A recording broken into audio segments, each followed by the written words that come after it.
Ici, on est sur l'aromatique Fab Lab, qui est la pépinière de l'association, mesure de sauvegarde de l'UNESCO pour la production de plants et la transmission des savoir-faire. Nous, donc, on est une association d'agriculteurs producteurs de plantes à parfum. À l'origine, l'objectif, c'était vraiment de permettre le renouvellement de la génération d'agriculteurs.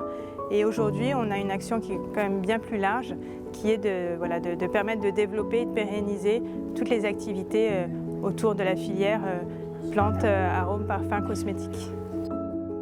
Un PTCE en une phrase, c'est un espace, un lieu matériel ou immatériel de coopération entre acteurs d'un même territoire qui se sentent appartenir à un même territoire et qui décident de se regrouper, de mutualiser, de coopérer ensemble, de créer des activités, des solutions en réponse à des besoins du territoire qui sont peu ou mal couverts ou qu'il faut redynamiser dans un objectif de relocalisation d'activités, de réappropriation de l'économie, des questions économiques et des questions de développement territorial par les acteurs mêmes du territoire.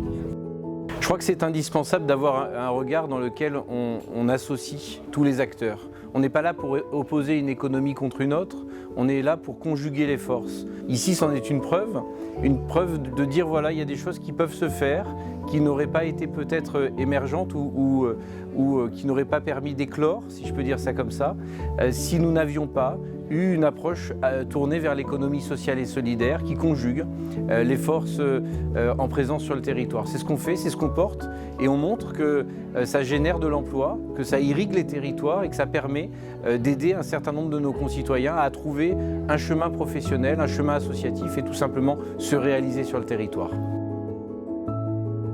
Pour coopérer, il faut se mettre dans une logique d'inachevé permanent. C'est vraiment une philosophie de conduite de projet sur un territoire et il faut vraiment le voir comme un inachevé que tu espères permanent jusqu'à marquer le territoire, quoi. Et donc voilà, moi je définis ça comme un inachevé permanent.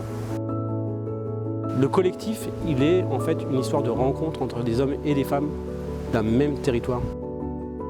Je crois beaucoup à tout ce qui est coopération, mise en relation des énergies, des idées. On est toujours plus fort à plusieurs que tout seul.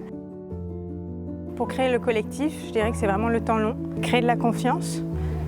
Pour créer du collectif, déjà, il faut partir d'une réalité, il faut partir d'intérêts communs. Jusque-là, je pense que si on a réussi à fédérer tous ces acteurs autour de nous, c'est que ça partait toujours d'un besoin commun et qui se traduisait, qui s'illustrait par un réel projet. Et je suis impatiente d'aller du coup à la prochaine visite apprenante.